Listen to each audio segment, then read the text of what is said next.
Welcome to the Genius Factory. Enjoy the video. In this video, I will explain how to make bread without yeast. To begin, understand that these quick breads rely on chemical leavening agents like baking soda or baking powder instead of traditional yeast.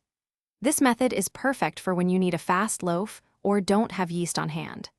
We'll cover the simple steps to create a delicious, satisfying bread with a unique texture and delightful flavor. The core ingredients are simple: flour, a liquid, and your chosen leavening agent. All-purpose flour is a great starting point, but you can experiment.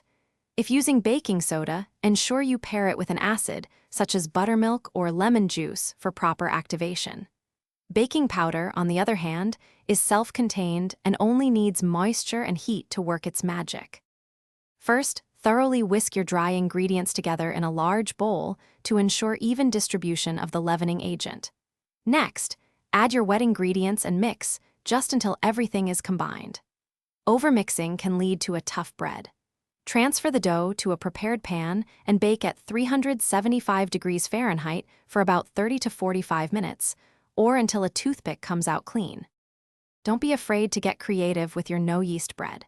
You can incorporate various additions like fresh herbs, shredded cheese, or dried fruits for unique flavors.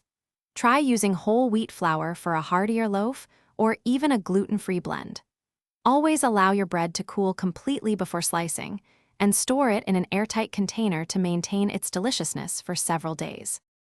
Thanks for watching. If you found this helpful, don't forget to like and subscribe.